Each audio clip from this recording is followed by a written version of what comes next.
রাহমাতাল লিল আলামিনের দরবার থেকে খালি হাতে ফিরে যাচ্ছে। কালো মুখে কেন ফিরে যাচ্ছে, খালি হাতে কেন ফিরে যাচ্ছে? বলে বেটা হোসেন তুমি শোনো, তুমি শুনবে? বলে হ্যাঁ নানা শুনবো। বলে ও আমার কাছে এসেছিল সন্তানের জন্য, আমি আল্লাহর কাছ থেকে জেনেছি আল্লাহ বলেছে ওর নসিবে সন্তান নেই। হোসাইন বললেন, ছোট্ট হোসাইন বললেন না না দোয়া করে দিন আল্লাহ দিয়ে দেবে। বলে আমি দোয়া করেছি, আল্লাহ খবরও দিয়েছে ওর নসিবে সন্তান নেই। আল্লাহ বলে দিয়েছে ওর নসিবে সন্তান নেই, আল্লাহ বলে দিয়েছে ওর নসিবে সন্তান নেই। এ ছোট্ট হোসাইন বললেন না না রাহিবকে আমি একটি সন্তান আমার তরফ থেকে দিয়ে দিলাম। নবী বলছেন কে? হোসাইন ওর নসিবে সন্তান নেই।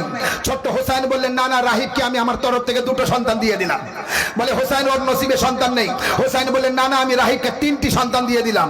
নবী বললেন হোসাইন ওর নসিবে সন্তান নেই। হোসাইন বললেন না না আমি রাহিবকে 4টি সন্তান দিয়ে দিলাম। নবী বলছে হোসাইন ওর নসিবে সন্তান নেই। হোসাইন বলছে না না আমি রাহিবকে 5টি সন্তান দিয়ে দিলাম। রাসূল বলছেন, নবী বলছেন হোসাইন ওর নসিবে সন্তান নেই। হোসাইন বলছে না না আমি 6টি সন্তান দিয়ে দিলাম। রাসূলুল্লাহ আবার বলছে হোসাইন আমি বলছি তুমি বলো না ওর নসিবে সন্তান নেই। হোসাইন বলছে না না আমি বলছি ওকে আমি 7টি সন্তান দিয়ে দিলাম। নবী যতবার মানা করছেন হোসাইন ততবার দিয়ে যাচ্ছেন। ছোট্ট হোসাইন বলেই যাচ্ছেন, ছোট্ট হোসাইন বলেই যাচ্ছেন। আল্লাহ আওরস থেকে জিবরাইলকে পাঠালো, জিবরাইল যাও আমার নবীকে বলো মুখ বন্ধ করে নিতে। আমার হোসাইনের মুখ বন্ধ হবে না, নবী তুমি মুখ বন্ধ করে নাও।